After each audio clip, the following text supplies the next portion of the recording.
Donc, bienvenue à tous sur ce cours de course d'orientation 2022. Cette polyvalence fait partie des polyvalences qui sont proposées aux étudiants de L1. Donc, on va avoir ce petit temps d'information doit vous permettre de démarrer correctement votre polyvalence, de la réussir et de non seulement avoir une bonne note, mais de réussir à acquérir certaines compétences concernant la course d'orientation. Donc, juste, je fais un petit brief pour vous dire que ce qui va être dit pendant ce temps-là de partage, c'est quelque chose qui est partagé par l'ensemble des enseignants de la course d'orientation qui sont représentés ici par M. Perrier et Samuel. Donc, on se retrouvera sur le terrain. Mais vous y retrouverez 6 autres enseignants qui sont eux aussi responsables de cette polyvalence.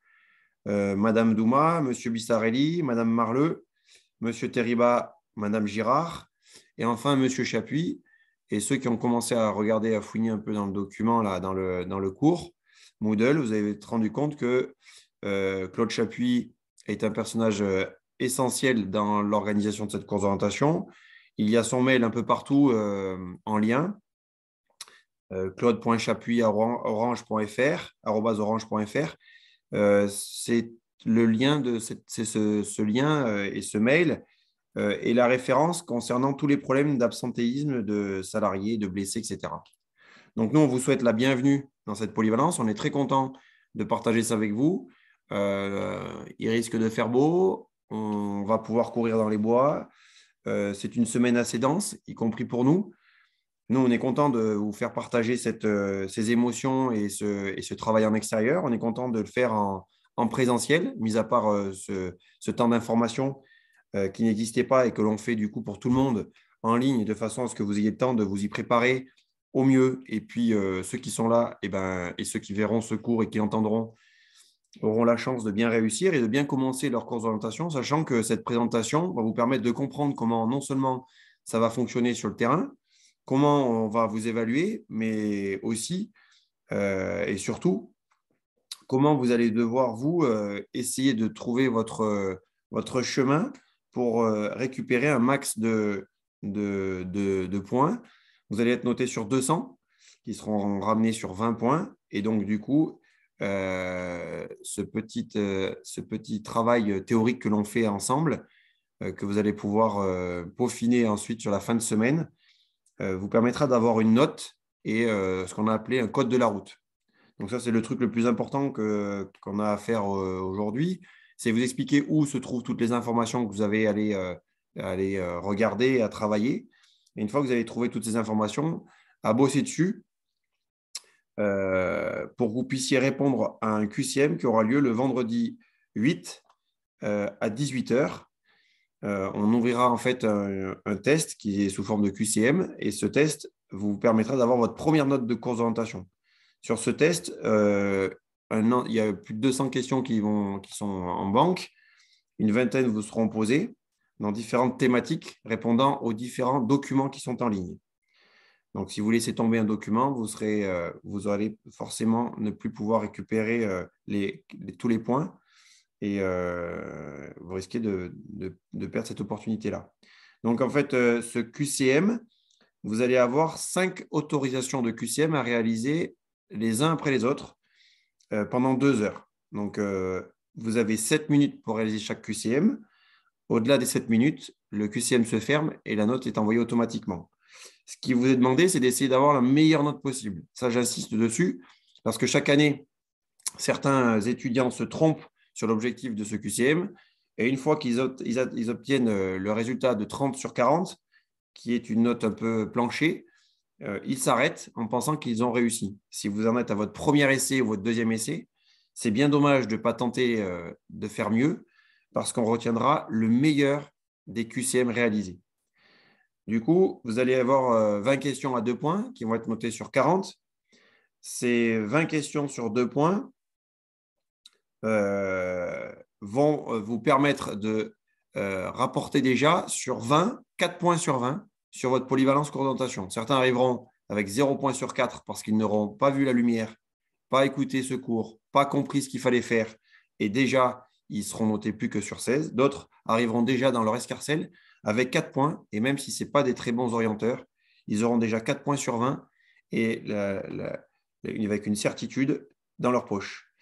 Alors, je vous ai parlé tout à l'heure de ces 30 points sur 40 qui sont une barrière. Nous avons imaginé ce QCM comme un code de la route de la course d'orientation de la polyvalence L1. C'est un test. Ce test donc, doit nous permettre de comprendre qu'en fait, vous avez bien ouvert tous les documents et que vous êtes en possession de toutes les règles de sécurité et que vous avez bien compris comment se passait l'organisation générale de la course d'orientation du STAPS de Nice. Si vous avez moins de 30 sur 40, eh ben, vous aurez donc moins de 3 sur 4 sur cette polyvalence au niveau de la théorie.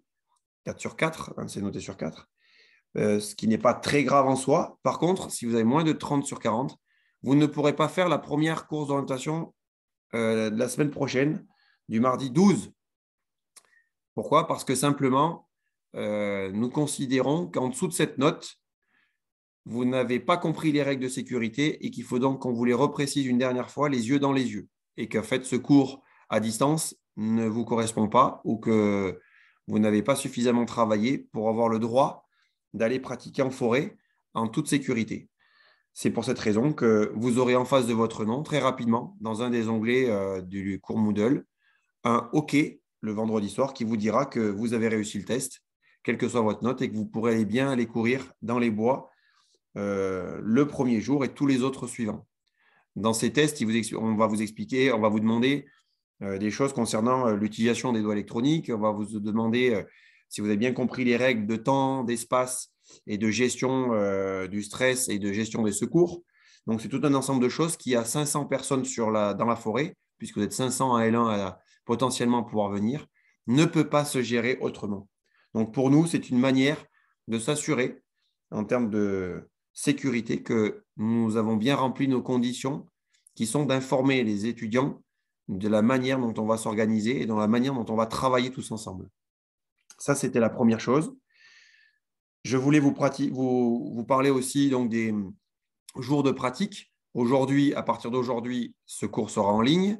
Les informations sont en ligne depuis quelques temps. Elles le resteront et elles seront intéressantes puisque vous avez dessus ce lien Moodle, une chose qui s'appelle groupe TD L1, ordre de passage et couleur de chasuble dont on reparlera. Mais quand vous cliquez dessus, vous avez votre nom, votre numéro de doigt électronique et la couleur de votre chasuble. Chaque soir, on essaiera de rentrer vos temps de passage de vos courses d'orientation. On essaiera de mettre les résultats ici sur site. Vous aurez ici aussi votre première note de QCM. Pour avoir votre première note de QCM, vous viendrez sur un onglet qui apparaîtra, qui s'appelle Prérequis avant de venir sur CO Test et Code de la route. Et donc là, vous aurez un lien qui apparaîtra vendredi à 18h.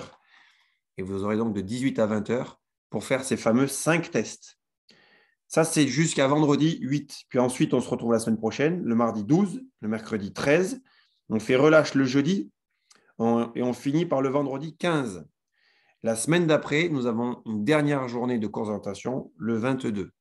Vous avez sur vos emplois du temps des horaires de convocation, mais les horaires de convocation officiels sur lesquels votre départ va se faire se retrouvent dans groupe de TD L1, ordre de passage et couleur des chasubles. Ça, c'était une première chose.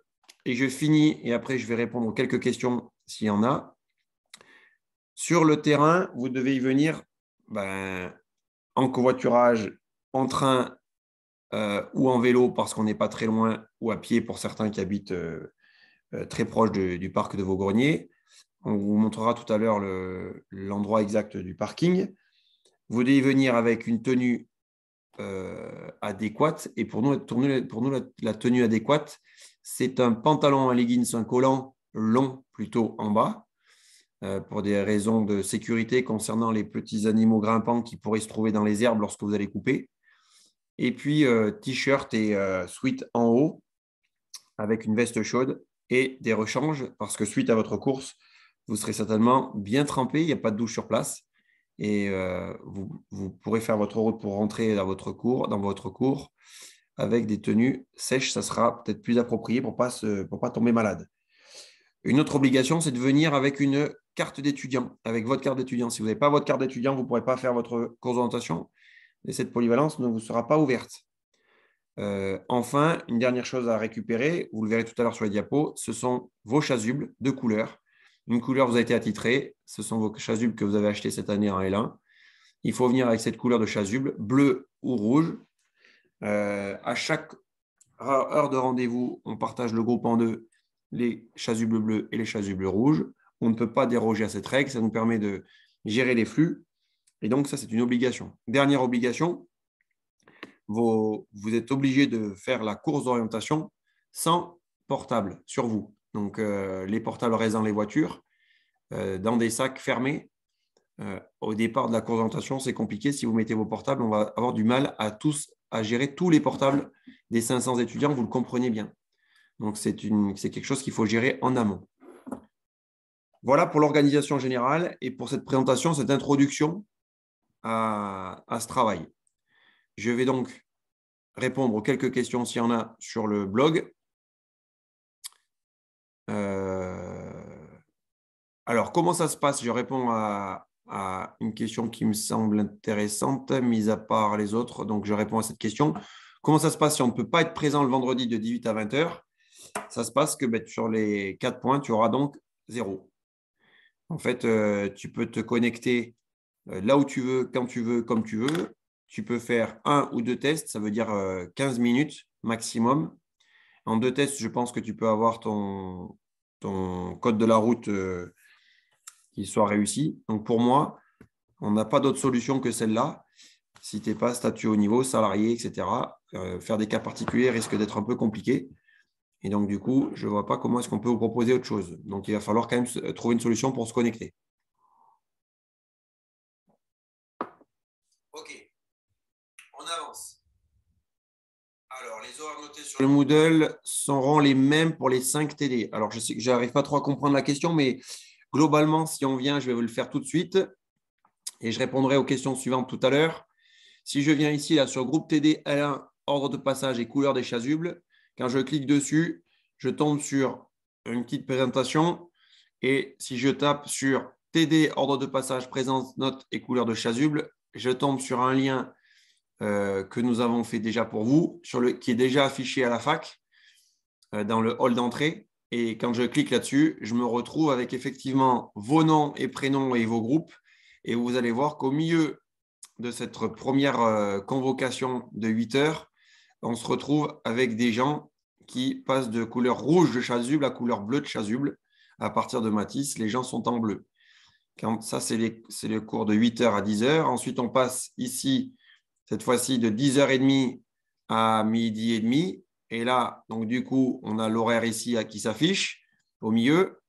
Les numéros de doigts électroniques qui changent au bout d'une cinquantaine de doigts et qui passent au rouge.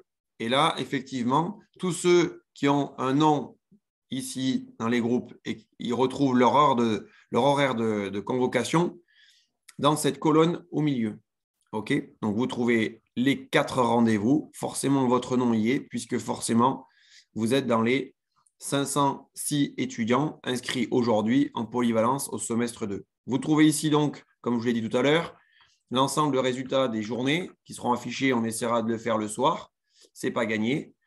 Par exemple, je vous ai dit tout à l'heure, le code de la route, c'est-à-dire ce fameux test que vous allez faire vendredi. Vous y trouverez le vendredi soir ou le samedi matin ou dans le week-end votre note sur 40.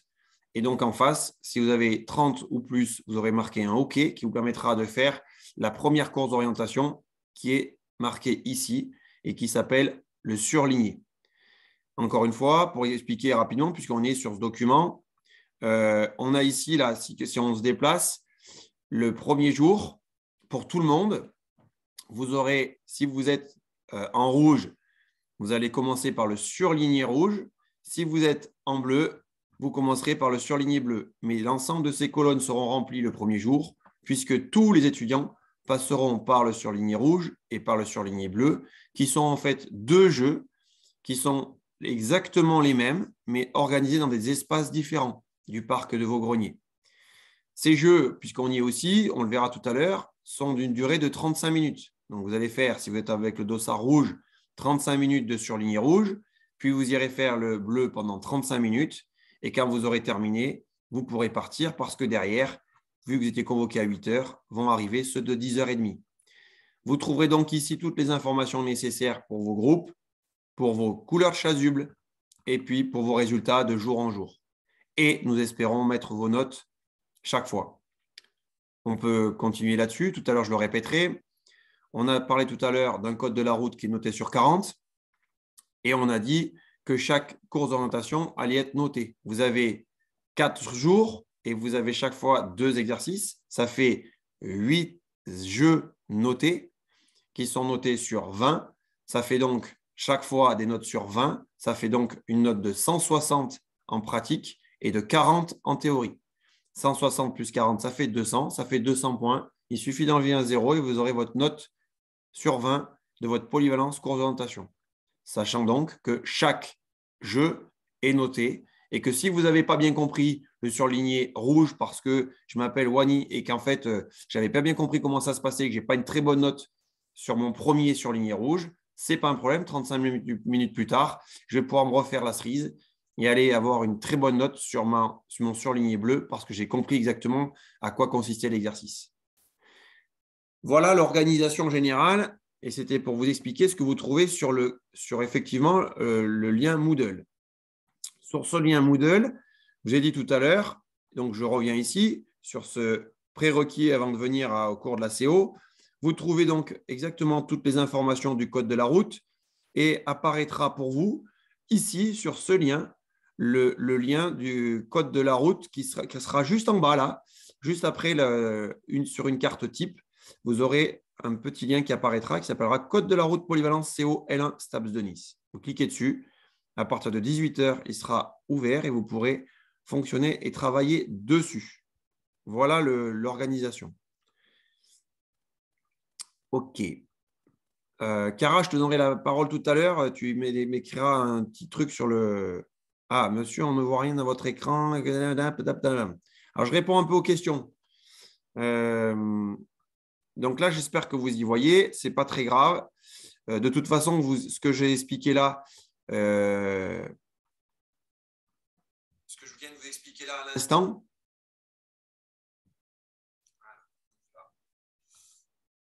j'ai partagé le PDF et pas le reste, me disent certains.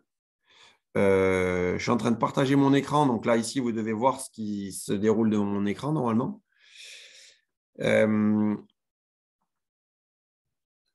je reviens sur l'écran. Voilà, normalement, vous devez avoir l'écran. Donc, j'étais juste en train d'expliquer les groupes de TD qui se retrouvent ici, là. Quand je clique ici, groupe de TD, j'espère que vous le voyez. Je partage mon écran, donc normalement, vous devez le voir.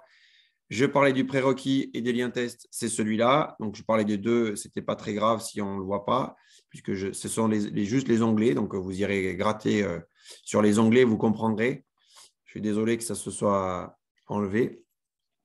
Donc, vous irez juste gratter sur les quelques onglets et vous comprendrez ce que je vous ai dit avec les groupes de TD et les liens qui sont juste en dessous là. Vous irez voir ce que je viens de vous dire. On peut maintenant aller sur ce qui nous concerne le plus et ce qui va nous permettre de bien comprendre le fonctionnement aujourd'hui. Alors, la première chose, on va le faire dans l'ordre. Vous me dites s'il y a un souci sur le fil de la discussion, s'il y a un problème. Quand on clique sur Doc à travailler en ligne, c'est donc un site Internet sur lequel vous allez tomber. Ce site Internet, c'est le site Internet de la course d'orientation L1. Ici, vous avez plein de choses qui sont assez intéressantes, avec comme par exemple, je vais vous ouvrir le Home, des documents qui vont être mis en ligne, qui ne sont pas, mais pour l'instant, ça n'a pas d'importance. Surtout le plan de Vaugrennier et l'accueil. Donc, en fait, ça, c'est la route nationale 7, là, ici, là. Ça, c'est le train. Et là, on est juste au bord de mer. Et pour ceux qui connaissent Vaugrennier, on a Paul un peu plus loin, là, la boulangerie Paul. On rentre dans le parc et tout de suite, on a rendez-vous pour la CO STAPS sur le premier parking. OK ?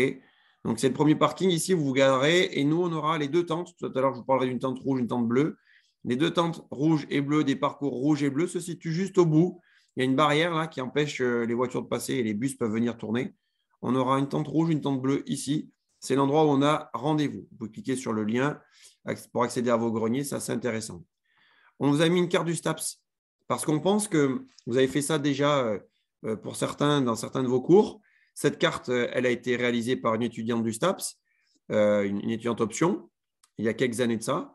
Elle est ce qu'elle est, mais ce qui est intéressant, c'est juste de vous dire que si on a imaginé la course d'orientation pour vous, pour tous les L1, c'est qu'on pense que ce soit pour les ES, que ce soit aussi… Alors oui, pour les identifiants, vous les avez les mots de passe et les identifiants sont quand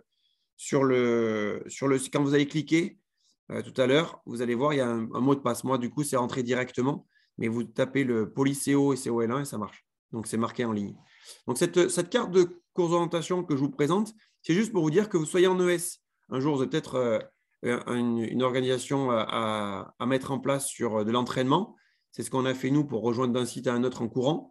Ben, il faut savoir lire une carte. Si vous n'en avez pas, vous pouvez faire des chasses au trésor. Ça ne s'appelle pas de la course d'orientation, ça s'appelle chasse au trésor. Mais si vous ne savez pas lire une carte et la réaliser, eh ben, avec vos handicapés, vous ne pourrez pas mettre en place un produit de ce type-là. Et bien sûr, pour les EM qui vont être dans des établissements scolaires, ça a un sens parce que pratiquement aujourd'hui, aucun collège ou lycée ne passe à travers cette compétence qui est d'encadrer de la course d'orientation en collège ou lycée. Quand on n'a aucune base, c'est très compliqué. Les MS, on a joué et on joue avec eux sans arrêt sur des lectures de cartes de chasse au trésor, etc. Pour nous, c'est quelque chose de très important. Donc, en fait, on voulait juste vous en reparler. On voulait juste continuer à imaginer que ça peut apporter quelque chose à des étudiants de STAPS. Vous avez la carte qu'on va utiliser avec des exemples de ronds et donc de balises. Comment ça fonctionne? Cette carte, vous l'avez, elle est disponible, vous pouvez aller faire du repérage. Si vous voulez aller faire du repérage ce week-end et aller vous balader, vous pouvez. Vous allez rentrer dans le parc de Vaugrenier. Le premier parking dont on parlait, il est ici. Et le parking qui est un peu plus loin, là, il y a un départ avec un triangle. Ce parking est juste après les WC, les WC étant au bout de mon pointeur. Chaque fois, vous allez avoir une carte avec des ronds. Et ces ronds, il y a des numéros à côté. C'est ce qu'on appelle des balises. Ce qu'il faut, c'est arriver à faire correspondre l'endroit exact et trouver cet endroit exact en le cherchant et en imaginant où est-ce que vous êtes sur les chemins pour essayer de trouver ces endroits exacts où se situe le centre du cercle.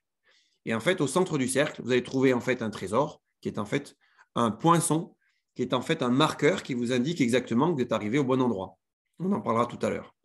Donc, cette carte, on l'a mis exprès pour ceux qui voudraient bosser, et on en a eu l'année dernière, qui ont réussi leur CO parce que simplement, ils ont pris le temps d'aller sur site et d'aller faire du repérage. Et bien sûr, ce n'est pas interdit, c'est autorisé et même fortement conseillé. Enfin, vous avez tout sur la CO. Ici, c'est plein de documents qu'on vous demande de lire, de travailler, qui parlent de la légende, des exemples de cartes de CO, d'exemples de cartes. L'idée, c'est de vraiment aller jusqu'au bout de cette démonstration parce que des questions vous seront posées sur ces quelques éléments qui ne sont pas très longs à lire, mais qui vous permettront d'avoir une culture course d'orientation assez rapide. Ça fera partie des questions posées dans le QCM. Enfin, on a les diapos en amphi. Ce ne sera pas en amphi, mais c'est les diapos que tout à l'heure, on va passer ensemble. Et quelques photos et vidéos pour vous montrer et vous expliquer ce qui se passe et pour vous montrer que ce qu'on fait est assez fun. Je prends quelques questions. Alors, c'est quoi le code pour accéder au lien? Il est marqué sur la page. Quand vous allez sur le site, quand vous revenez sur le site de PAPP et que vous allez sur Doc à travailler en ligne, quand vous allez tomber là-dessus, moi, en fait, ça y va direct, mais dessus, vous avez normalement un lien. Si je ne l'ai pas, je vous le mettrai, ne vous inquiétez pas. Je le mettrai sur la description de ce doc à travailler en ligne. Ne vous inquiétez pas, je vous le donnerai. OK? Enfin, donc on continue. Fonctionnement. Alors sinon, je ne vais pas vous les donner parce que si je vous les donne, je vais risquer de me tromper. Fonctionnement système Sporident. Vous pouvez cliquer, on peut cliquer sur le lien et vous allez tomber sur une vidéo. Donc, ce n'est pas celle-là, mais c'est une vidéo d'un étudiant. Et cette vidéo d'étudiant, elle va vous expliquer avec ces mots ce que l'on a à comprendre lorsqu'on veut faire une course d'orientation avec les doigts électroniques. Donc, vous irez voir, vous n'avez pas besoin de moi pour ça. Alors,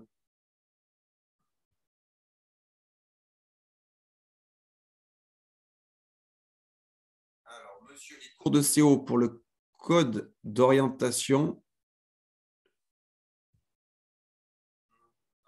à ta question, mais je pense comprendre, c'est que les codes, vous ne les avez pas. Donc, les codes pour le site Internet, je vous les donnerai tout à l'heure et je vais les mettre je les mettrai ici, là. D'accord?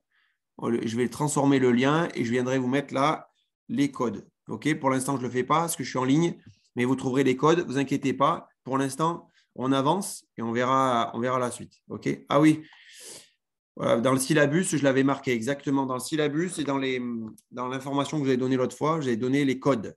Effectivement, tu as raison, Melvin. Je continue, sinon on va passer des plombes.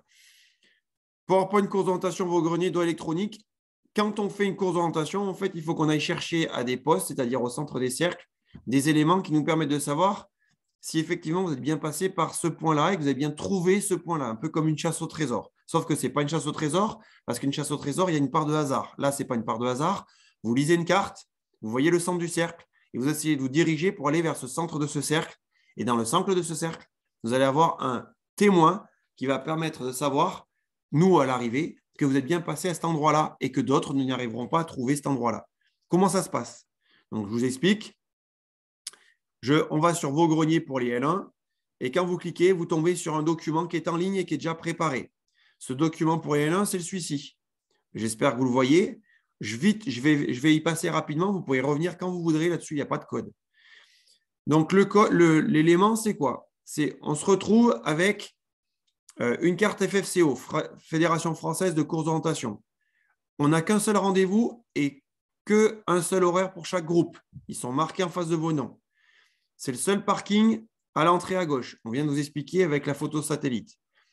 Le but du jeu, c'est de comprendre que cette carte a une échelle, que chaque centimètre vaut 75 mètres sur le terrain. 1 centimètre sur la carte. Si je parcours 1 centimètre sur ma carte, sur le terrain, j'ai parcouru 7500 centimètres qui représentent 75 mètres. 75 mètres, c'est la longueur presque d'un terrain de foot, c'est la longueur presque d'une piscine olympique. Et globalement, petit à petit, vous allez comprendre les distances que vous parcourez et vous allez jouer dans la totalité de ce parc, sachant que vous allez avoir chaque fois une limite qui est la limite de la route goudronnée. Vous ne traversez jamais la route goudronnée, vous restez dans le côté du parc. Et vous aurez non seulement un espace, mais vous aurez un temps. Ce temps sera de 35 minutes par carte. Vous n'avez pas le droit de faire plus que 35 minutes. Au-delà de 35 minutes, vous devez être rentré. Ça, on va reprendre ça tout à l'heure. Quelques éléments, vous les relirez.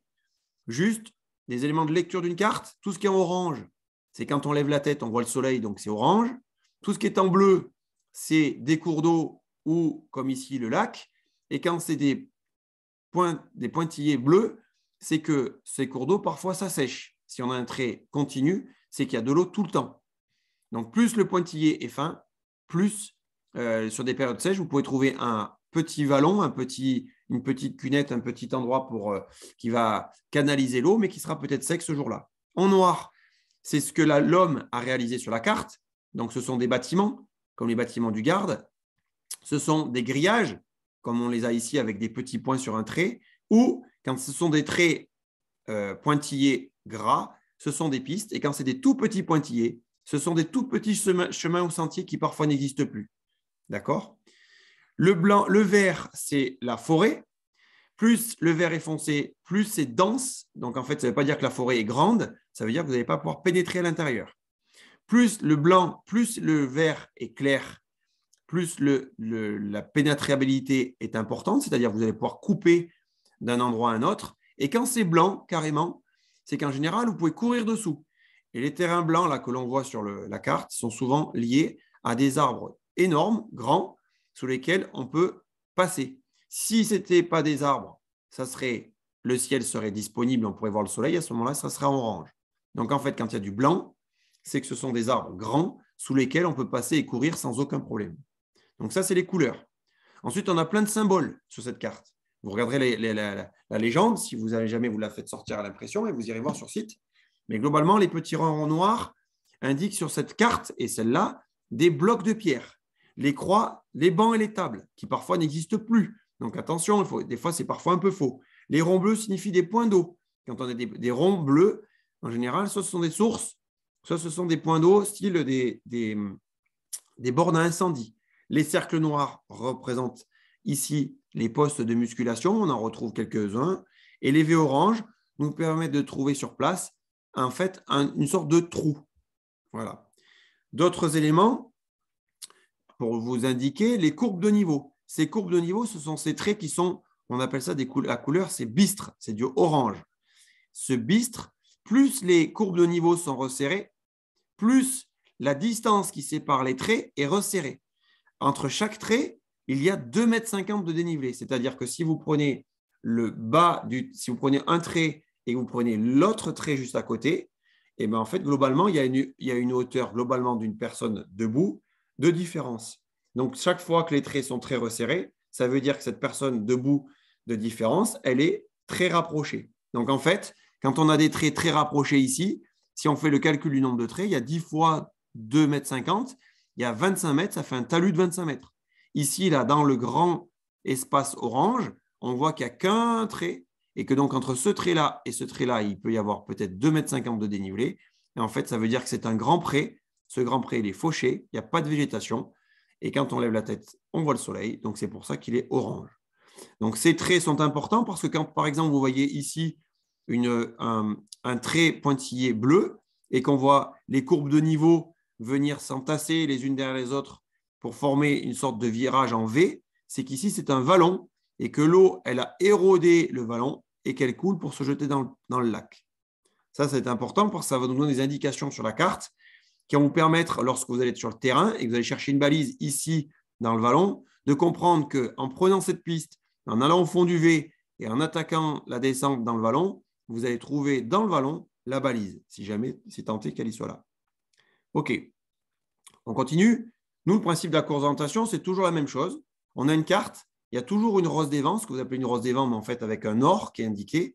C'est très compliqué de se retrouver à tourner sa carte, à l'orienter vers le nord, parce qu'on n'a pas de boussole. Mais même si on en avait une, c'est très compliqué de s'arrêter et de la tourner, et ça ne nous donne pas forcément toutes les indications. Ce qui nous permet d'orienter notre carte, c'est d'aligner en fait les grandes lignes comme cette piste énorme avec la piste que l'on a devant son nez. Et une fois qu'on a aligné cette grande piste dans l'axe de celle que l'on voit devant nous, alors à ce moment-là, on a orienté notre carte. Les triangles rouges indiquent le lieu de départ. Les deux ronds emboîtés indiquent les ronds d'arrivée. Nous, ils vont être communs. C'est-à-dire que vous allez avoir les mêmes symboles et que vous allez arriver et faire arriver un départ au même endroit, qui sera en fait des tentes de couleurs. Pour le parcours rouge, ça sera une tente qui sera, on va essayer de la déguiser en rouge. Et sur le parcours bleu, avec vos chasubles bleus, vous dirigerez vers cette tente bleue et elle sera déguisée en bleu. Les cercles rouges, ils sont toujours rouges, quelle que soit la carte. Ces cercles rouges indiquent un centre. Et c'est au centre de ce cercle que vous trouverez une fameuse balise que vous devrez poinçonner. Les numéros à côté des ronds sont les numéros des balises et parfois ils correspondent aux numéros des balises que vous allez rencontrer à l'intérieur. Parfois, les balises que vous allez rencontrer à l'intérieur ne portent pas du tout de numéros et si vous êtes au poste, vous les poinçonnez et vous êtes sûr d'avoir poinçonné le bon. En général, on prend les balises dans l'ordre. Ici, sur cette carte, on les prend soit du 1 au 2, au 3, au 4, au 5, soit du 5 au 4, au 3, au 2, au 1.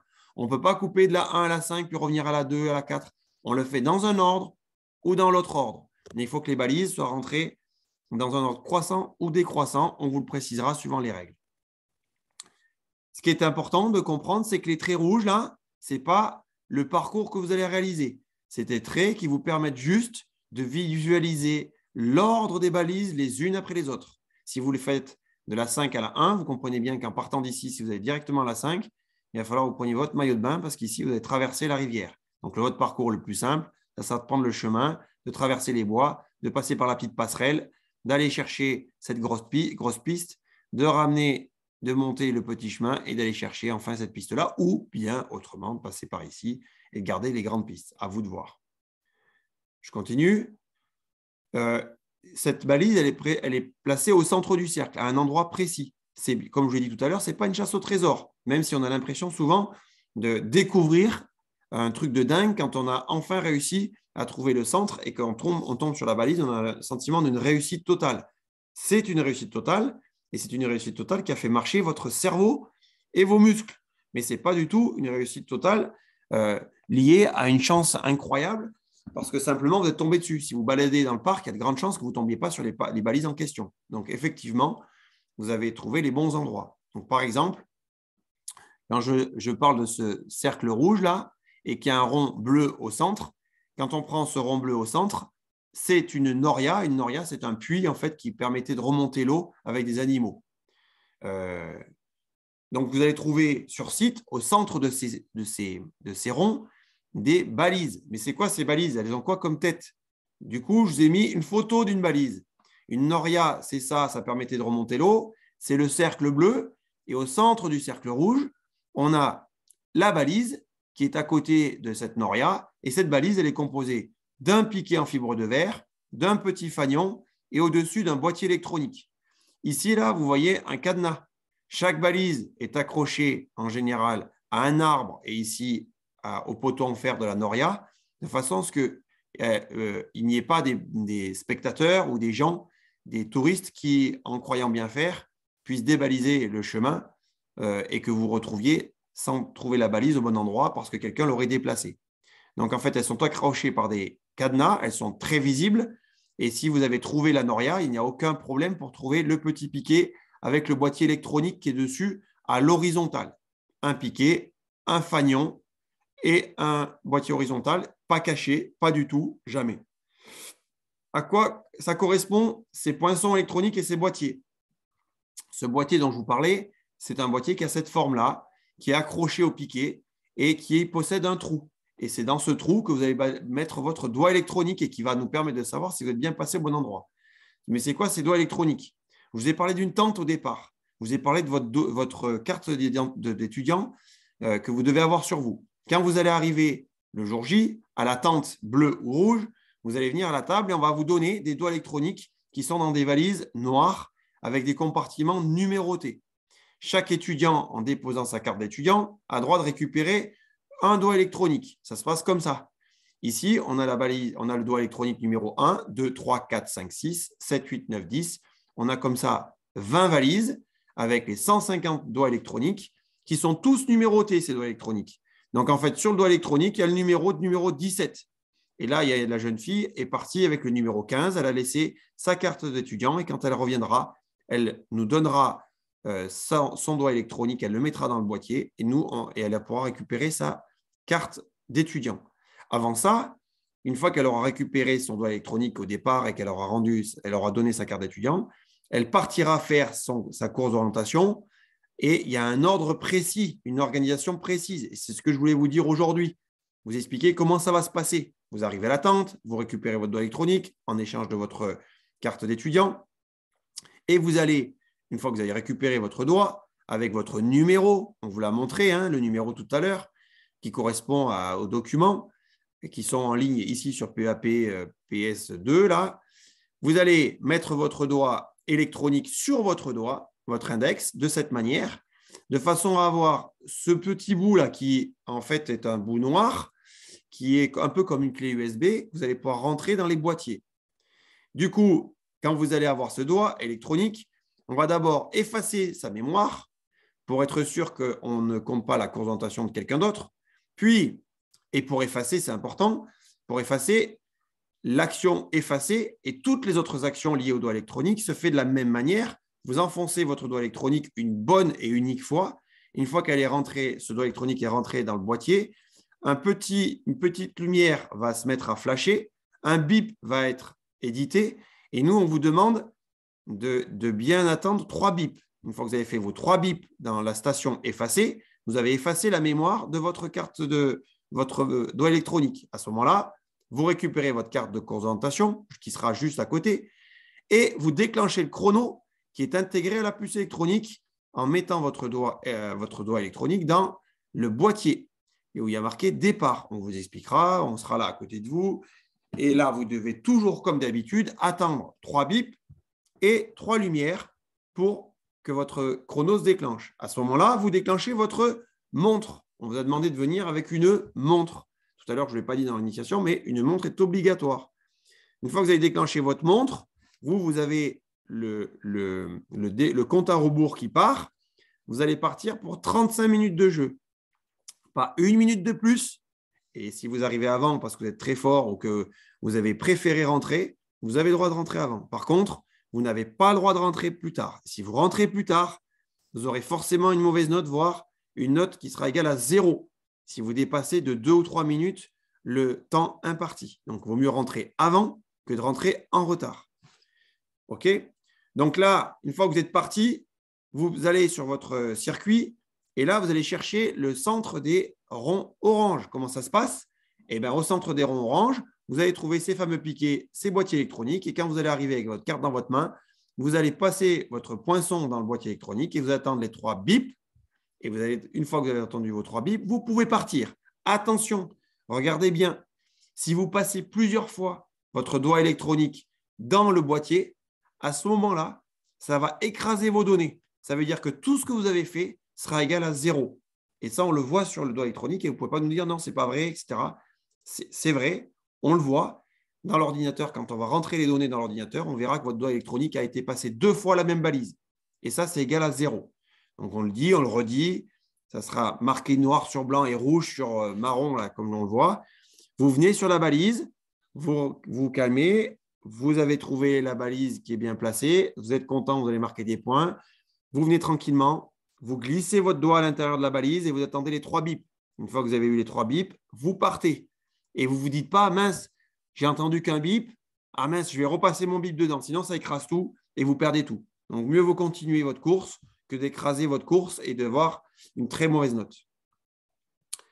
Quand vous arrivez et vous avez fini votre parcours, soit parce que vous avez récupéré toutes les balises, soit parce que vous avez fait votre parcours, à ce moment-là, vous rentrez très vite et vous venez poinçonner la balise arrivée. À ce moment-là, votre doigt électronique qui continue à courir au niveau du temps s'arrête et toutes vos données sont enregistrées dans la puce électronique.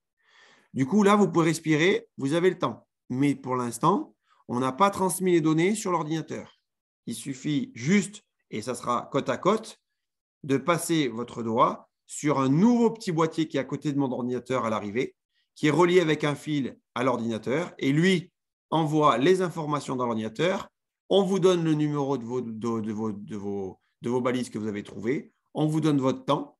On ne peut pas vous donner encore votre note, mais on vous donne quand même toutes les informations que vous devez connaître parce que vous êtes allé sur votre parcours. Et du coup, on vous classe. Et le soir même, on transmet les informations. C'est comme ça que ça se passe. Attention, voilà comment ça se passe au niveau de l'arrivée. Il y aura marqué arrivée. Vous avez vos boîtiers, les boîtiers départ arrivée. Vous faites attention, il y a un boîtier arrivé qui est rouge et un boîtier bleu avec un fil. On vous dira bien de poinçonner d'abord arrivée pour arrêter le chrono et ensuite de poinçonner sur le boîtier fil. C'est une course électronique. Il n'y a pas de triche possible. C'est vos données qui sont transmises. Si vous respectez toutes les consignes, les données sont transmises à l'ordinateur et l'ordinateur fait le classement direct. Voilà. Donc, l'idée, c'est que quand vous arrivez, on peut vous donner à travers l'ordinateur exactement votre temps de parcours et les balises qui ont été balisées, qui ont été récupérées par votre doigt électronique, puisque votre doigt électronique, en fait, fait le mouchard de votre organisation. Une fois que vous avez fait ça, à ce moment-là, vous aviez fait le parcours rouge parce que vous étiez comme la jeune fille avec le dossard rouge. À ce moment-là, une fois qu'on vous a donné votre temps et le numéro de vos balises, vous passez juste à côté, à la tente d'à côté qui est bleue. Vous allez faire exactement le même parcours, le même principe. On va effacer les données du parcours rouge. Vous allez partir sur le parcours bleu avec le départ, une nouvelle carte et vous avez de nouveau 35 minutes de course. Voilà pour la réalisation de chacune des journées et de l'organisation de ce matériel. Voilà. Donc là, maintenant, je vais revenir sur le cours. Et je vais surtout revenir sur le fil de la gestion des questions. S'il y a des questions, c'est maintenant. Alors, je reviens.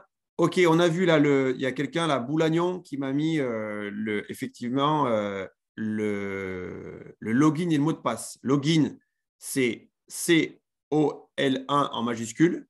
Et le mot de passe, c'est Poly, C-O, P-O-L-Y en minuscule, C majuscule, O majuscule. Merci, Antoine.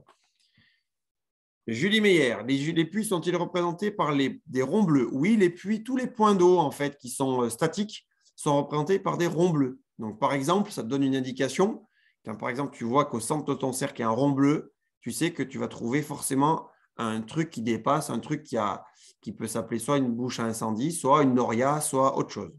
OK. Johan, si on arrive pile au dernier moment, mais qu'on doit attendre parce qu'il y a du monde, ça se passe comment pour notre temps? Très bonne réflexion, Johan. Ça se passe comment? Ça se passe qu'en fait, quand vous arrivez, il y aura une queue et au maximum, il va y avoir 2 ou 3 personnes devant vous pour poinçonner votre balise arrivée. Donc, ceux qui auront compris ne se mettront pas à la queue pendant 3 plombes. Ils vont demander aux gens de rapidement dégager une fois qu'ils sont arrivés à l'arrivée et de poinçonner rapidement leur arrivée. Et au pire, s'ils sont 3, vous risquez de perdre 10 secondes maximum le temps de passer votre doigt dans le boîtier électronique arrivé. Ensuite, souvent les gens, ils enchaînent et ils vont directement sur le mini rider là, pour m'envoyer les informations sur mon ordinateur et ils enchaînent. S'ils enchaînent, je n'ai pas le temps de vous donner les informations. Une fois que vous avez mis arrivé, votre chrono est arrêté. Donc, vous pouvez vous mettre de côté, souffler, respirer et je vous engage à le faire. Le temps que le petit boîtier bleu soit disponible et que les gens libèrent la place devant moi. Et à ce moment-là, vous venez vers moi, vous glissez votre doigt dans le mini rider, le petit boîtier. Et à ce moment-là, j'aurai le temps de vous donner votre temps et votre temps d'arrivée sera arrêté depuis le moment où vous avez poinçonné votre doigt électronique dans la balise arrivée. Donc, au pire du pire, si vous avez 4 ou 5 personnes devant vous, vous allez perdre 10 secondes. Voilà. Mais pour moi, l'idée, c'est quand même d'arriver avec une petite minute d'avance au cas où vous devriez faire votre lacet parce qu'il se défait juste avant d'arriver à la tente ou au cas où vous ayez mal calculé votre coût. Comme je vous ai dit, ce sont des énormes pénalités si vous arrivez au-delà des 35 minutes qui vous sont accordées. Donc, ça va se jouer parfois à la seconde. Chaque minute entamée vous fait perdre la moitié pratiquement de vos points et de votre note du jeu. Donc, il vaut mieux se taper une note sur le jeu de 10 ou 12 sur 20 que d'arriver et d'avoir la note divisée par 2 et de se taper un 5. C'est évident pour 30 secondes de retard. Et ça sera comme ça. Et ce n'est pas moi qui le règle, c'est l'ordinateur. L'ordinateur est réglé comme ça. Si vous arrivez à 35 minutes et 2 secondes, c'est comme si vous étiez arrivé en retard d'1 minute. Donc, ça va vous enlever pratiquement la moitié de vos points.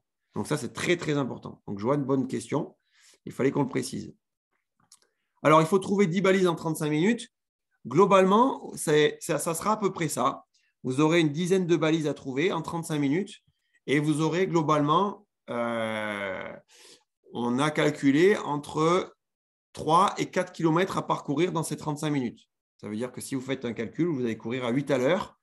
C'est un peu moins qu'un footing engagé, mais il y a une difficulté, c'est quand même que vous avez le nez sur la carte et que même si vous courez à 12, 13 ou 15 à l'heure, il y aura bien des moments où vous allez vous poser et en moyenne, courir du coup 4 km en 35 minutes en course d'orientation, ça commence à être une petite performance. Donc oui, vous aurez 10 balises à trouver. Si vous ne les trouvez pas, eh bien, vous rentrez avant, mais l'idée, c'est d'arriver dans les 35 minutes. Donc, quel que soit le jeu, globalement, vous aurez une dizaine de balises à trouver. On va passer tout à l'heure à la diapo suivante et où j'expliquerai exactement les différents types de jeux. Laurine, on a combien de temps de repos entre les deux CO de 35 minutes? Très bonne question, Laurine. C'est bien, je trouve ça très bien parce que tu as compris, donc c'est cool. J'ai dû être suffisamment clair. Donc, combien de temps on a entre deux CO, la CO bleue et la CO rouge? Quand vous arrivez, vous allez être dans un sas de départ à 8 heures pile. Vous allez avoir une queue qui va vous amener jusqu'à la tente bleue ou une queue jusqu'à la tente rouge, suivant votre couleur de chasuble. Juste avant la tente, on va faire un sas d'échauffement qui va durer 2-3 minutes. On vous appelle à la zone de départ et vous partez pour 35 minutes de course. Ça veut dire que dans cette queue-là, il y a un peu d'attente au départ au premier coup. L'idée, c'est que quand vous allez arriver pour la deuxième course d'orientation, vous allez souffler un peu, pas longtemps avant de lire votre doigt électronique, puisqu'il risque d'avoir la queue. Donc là, vous allez récupérer 2-3 minutes. Vous allez marcher en direction de la tente. Il y a déjà des gens devant vous. On va imaginer qu'il y a 3-4 personnes. Globalement, la récup entre les deux courses va être maximum de 4 à 5 minutes. Ça veut dire que vous allez courir 1h10 avec 5 minutes de récup au milieu, pas beaucoup plus. Si vous avez la chance d'en avoir plus, tant mieux. Mais globalement, on part sur cette idée-là où on va plutôt les enchaîner, vous serez chaud Et l'idée, ce n'est pas de t'attraper froid en attendant pendant des plombes dans une queue que la place se libère.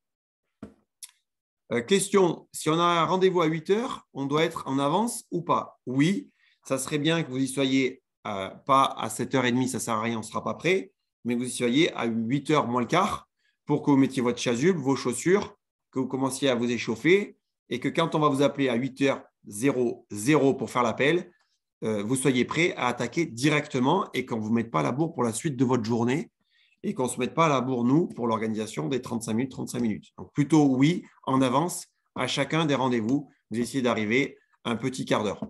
Pas forcément plus, mais un petit quart d'heure. Attention, sur cette route nationale-là, c'est l'enfer. On sait que c'est compliqué d'arriver à l'heure pile poil. Donc, si vous arrivez une demi-heure avant, vous restez dans vos voitures, vous restez au chaud. On n'a pas besoin de vous. Vous pouvez vous échauffer, il n'y a pas de souci. Si vous allez dans les bois et que vous allez, comme certains étudiants l'ont fait les années précédentes, repérer les balises où elles se situent, vous avez raté un épisode parce que nous allons changer les cartes à chaque passage. Ce sera des nouvelles cartes à chaque horaire. Le même jeu, avec de nouvelles balises qui sont changées chaque fois. Donc, ça ne sert pas à grand-chose d'arriver avant et, par exemple, d'aller essayer de repérer.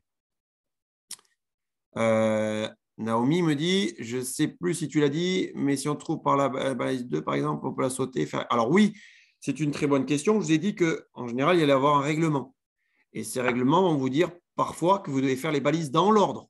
Si, admettons, vous devez faire la balise 1, 2, 3, 4, 5, 6, 7, 8, 9, 10, c'est dans cet ordre-là que vous devez les faire, vous avez évidemment la possibilité de faire 1, 2, 3. La 4 est un peu plus dure, vous ne la trouvez pas. Vous vous recentrez, elle est un peu loin. Finalement, vous faites la 5. Et puis, la 6 est trop dure parce qu'elle est au l'autre bout du parc. Faites la 7, 8, 9, 10, ça compte. Ce qui ne compte pas, c'est si tu fais 1, 2, 4, 5, 6, 7, 3, 8, 9, 10. Ça ne marche pas. Ça, l'ordinateur, il bug et vous enlève la balise et vous la compte fausse.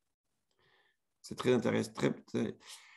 Alors, les pénalités pour les balises manquées sont de combien? C'est une très bonne question. Ça me permet d'enchaîner, Tom, sur la suite du prochain petit PowerPoint, si vous le voulez bien, pour pas qu'on passe 3 plombes et que vous compreniez. C'est bien. Si vous posez ces questions, c'est que vous êtes dans le vibe, c'est que vous avez capté globalement ce qu'on attend de vous. Donc, je reviens sur mon lien pour que vous puissiez comprendre où ça se situe. J'ai dit, on est en théorie CO. Dans la théorie CO, on a vu les trois premiers documents. On est sur CO L1, organisation et règles du jeu. OK, CO L1, organisation et règles du jeu. Ça répond à la question de Tom. Je clique dessus. Et une fois que je clique dessus, je télécharge ou pas le dossier. Vous faites comme vous voulez. Moi, je vais juste l'ouvrir. Et voilà sur quoi on tombe. En 2022, on a imaginé pour vous, spécialement pour vous, une règle, un règlement pour essayer de faire en sorte que vous jouiez le plus possible, que ça soit ludique et que vous ayez la possibilité de vous refaire la cerise. Si jamais vous plantez sur une note, ce n'est pas grave. Vous avez 8 courses d'orientation. Vous pouvez vous en planter sur une. Vous pouvez avoir raté, parce qu'une fois qu'on n'est pas rentré dans la course d'orientation, qu'on a raté les balises, la première, la deuxième, on doute beaucoup. On peut très bien avoir une très mauvaise note sur une course d'orientation et avoir des très bonnes notes sur la suite. On les a organisées de manière progressive dans la difficulté. Le premier jour, ceux qui auront la chance de faire la CO du premier jour parce qu'ils ont réussi leur QCM, c'est une CO super facile. C'est quelque chose d'assez simple qui doit vous permettre de découvrir la carte. Ça ne veut pas dire que tout le monde va réussir à avoir 20 sur 20. Ça veut dire simplement que si vous suivez bien la carte, vous allez tomber sur les balises et vous allez les découvrir et découvrir le parc avec facilité. Puis, la CO numéro 2 est un peu plus complexe. La troisième est encore un peu plus complexe. Et la quatrième, c'est la CO en général qui est un peu le clou du spectacle. Elle est balisée, mais il y a plein de pièges à l'intérieur. Donc, si vous n'êtes pas venu sur les premières CO, ça va être compliqué d'avoir une bonne note à la fin. Si vous avez fait tout le cycle, normalement, vous avez la compétence pour jouer. Et on a vu des étudiants qui pensaient ne pas avoir la compétence course d'orientation s'éclater et nous faire des réflexions et nous poser des questions le 4e jour de la polyvalence qui était tout à fait juste, pertinente. Et ça nous semble être un critère qui nous permet de dire qu'effectivement, ils avaient réussi à acquérir des compétences évidentes en cours d'orientation à travers les jeux qu'on leur avait proposés. Voilà comment ça se passe. 4 jours, 4 thèmes. Chaque jour, 2 jours parcours évalué. Chaque jour, 2 parcours évalués. OK. 2 notes par jour et 8 notes en tout, notées sur 20, 160 points. On a compris. Règle de l'organisation. Juste pour l'organisation, pour vous donner une idée. Vous arrivez à 8h moins le quart. Convocation 8h avec chasuble définie par la convocation. Vous êtes rouge ou bleu. On attaque à 8h pile. Vous rentrez dans la file d'attente. Vous avez récupéré votre doigt électronique au niveau de la tente de Claude Chapuis. Il y aura une tente générale au départ, là, juste au bout du parking. Vous récupérez votre doigt électronique, comme je vous l'ai expliqué. Vous mettez votre carte d'étudiant. Et si vous êtes rouge, vous allez en direction d'attente rouge. Et si vous êtes bleu, vous allez en direction d'attente bleue. Vous prenez la file d'attente et le petit bzui là, juste avant l'attente, c'est la zone d'échauffement. Ça serait bien, si vous voulez pouvoir avoir une bonne note et finir correctement votre polyvalence orientation, qu'on n'ait pas à crier sans cesse qu'un échauffement, normalement, on en a parlé avec vous en cours, ça ne se limite pas à marcher dans la zone d'échauffement.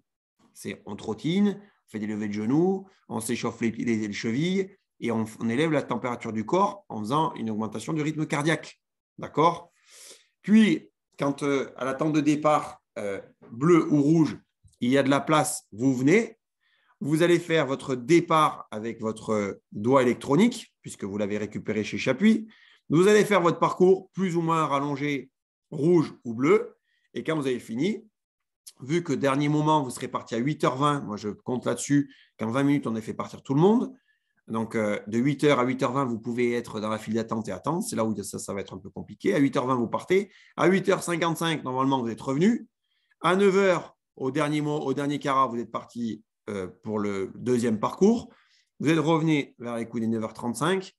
Et pour les derniers, ça sera peut-être 9h45 ou 9h55 si on a pris un peu de retard sur les rotations. Fin, 10h, vous rentrez dans votre voiture et le soir, vous cliquez sur le lien pour savoir ce que vous avez fait comme résultat. Je vous donne maintenant et vous pouvez retourner bien sûr, et on vous les remettra affichés dans les files d'attente des exercices de chaque jour, la règle de chacun des jeux. Le premier jour, on fait un jeu surligné. Donc un surligné, juste je vous le montre, c'est une carte de course d'orientation avec un départ qui se fait par exemple ici, là, au bout de ma flèche, et que vous allez faire dans un sens ou dans l'autre, on vous dira, et vous suivez le chemin qui est tracé et qui suit le chemin qui est surligné comme un stabilo. Vous suivez le chemin qui est surligné, et sur ce chemin surligné, vous allez littéralement tomber sur des balises, comme celle qui est marquée sur le côté, de la couleur de votre parcours. Donc, si vous avez fait le parcours rouge, vous tomberez sur des balises rouges. Et toutes ces balises rouges, vous y poinçonnerez votre doigt électronique avec les 3 bips et les 3 lumières. Si vous voyez qu'ici, là, vous avez déjà fait 25 minutes et qu'il vous reste tout ça, eh bien, il vaut mieux couper et rentrer par le même chemin et couper pour aller très rapidement avant les 35 minutes là-bas. Ça veut dire que certainement, si vous avez balisé, poinçonné jusqu'ici 4 balises, vous allez en rater 6. Mais il vaut mieux rentrer avec 4 balises et moins de 35 minutes que rentrer avec 5 balises et 36 minutes. Parce que de toute façon, vous aurez la note divisée par 2. Donc, globalement, c'est ça qu'on appelle un surligné. Les pénalités, c'est 10 minutes par balise manquante. Le temps, c'est les 35 minutes. Et chaque fois, il y aura sur ces cartes les règles du jeu. Comment on sait qu'on a une carte rouge ou une carte bleue? Ici, là, vous avez des traits autour de la carte qui sont rouges quand c'est une carte rouge. Vous avez les règles du jeu qui sont écrites en rouge quand c'est votre carte rouge. Et sur le surligné, en plus, on l'a surligné en rouge si c'est votre carte rouge. Et ça sera en bleu si c'est carte bleue. Je vous ai marqué un exemple ici avec le surligné bleu, la règle bleue, les boîtiers bleus, le tour de la carte bleu. Vous ne pouvez pas vous tromper. OK ? Je reviens à la règle du jeu. Vous arrivez, le parcours, il faut suivre obligatoirement le chemin indiqué par le trait de couleur en surimpression, où il est bleu ou il est rouge. Vous devez rentrer à la base, c'est-à-dire à votre tente de départ, 35 minutes max après votre départ. Sinon, 10 minutes de pénalité en plus par minute de retard. Autant vous dire que vous allez être dans les derniers et vous comprendrez que vous allez être classé. Donc, si vous êtes classé dans les derniers, vous aurez une note qui sera pratiquement divisée par 2, comme je l'ai dit tout à l'heure. Les chasubles bleus commencent par le parcours bleu, les chasubles rouges par le parcours rouge. Les passages obligés, ce parcours, en fait, il passe par des balises qui sont indiquées. Et en fait, vous faites avec votre carte comme si vous suiviez un GPS. Comme quand votre GPS, il vous dit tourne à droite, tourne à gauche, et bien vous allez suivre le trait qui est indiqué sur la carte, comme si vous suiviez un GPS, et vous poinçonnerez sur le parcours, cette fois-ci, ce jour-là, 10 balises. Chaque balise ratée rajoute 10 minutes. La note, parce que c'est important, et chaque fois, c'est à peu près la même chose. La note de chacun des parcours dépend d'un classement de tous les participants. On fait un classement des filles et un classement des garçons, et on fait un barème filles et un barème garçons séparés. Ça dépend du meilleur temps du parcours du meilleur garçon et de la meilleure fille. Qu'est-ce que ça prend en compte? Ça prend en compte le temps total. Et c'est quoi le temps total? C'est le temps de votre parcours. Vous avez mis 25 minutes pour faire le parcours et vous avez 0 pénalité de retard parce que vous avez pris vos 10 balises. D'accord? Vous avez 0 minutes de pénalité parce que vous avez pris 10 balises et vous êtes rentré bien avant. Donc, ça veut dire que votre temps de parcours est égal à votre temps total, 25 minutes, 10 balises, et vous êtes classé dans les meilleurs. Vous avez fait 34 minutes, mais par contre, vous avez donc 0 pénalité de retard, mais par contre, vous avez raté 2 balises. Vous allez prendre donc 20 minutes de pénalité. Vous avez récupéré toutes les balises, c'est-à-dire vous avez fait 10 balises récupérées, mais vous avez mis 36 minutes. Votre temps de parcours, c'est 36 minutes, plus 10 minutes parce que vous êtes arrivé 1 minute en retard ou 2 secondes en retard, plus 0 pénalité puisque vous avez récupéré toutes les balises. Voilà comment ça se passe. Et une fois qu'on a classé les gens en fonction du temps total, on fait une incrémentation, c'est-à-dire qu'on va partir avec le meilleur garçon ou la meilleure fille en fonction de son niveau de course. Si on a un champion du monde de trail ou un champion du monde de course d'orientation, il aura 20.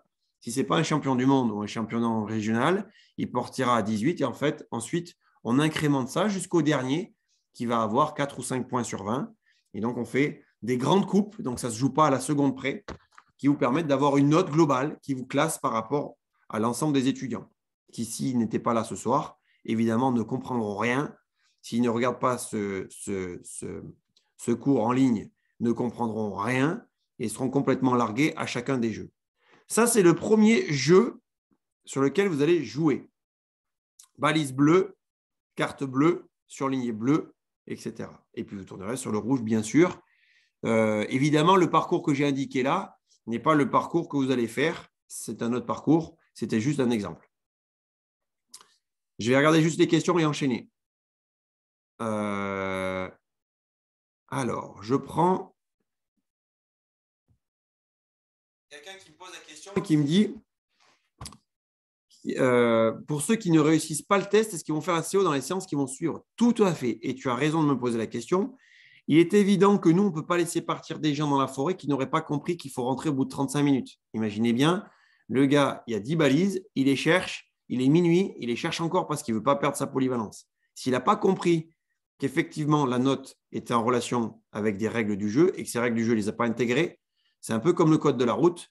C'est aussi du b.a.-ba que le code de la route. Si c'est rouge, je m'arrête. Si c'est vert, je passe au feu. C'est un peu la même chose. Si vous lisez tous les documents en ligne, vous ne pouvez pas rater votre test. Par contre, si vous ne lisez pas les documents en ligne et que vous ne vous renseignez pas sur ce qu'est la course d'orientation à travers les documents qu'on vous a mis en ligne, ce code de la route sera raté. Et s'il est raté, ça veut dire que vous êtes un danger, à la fois pour nous et à la fois pour vous.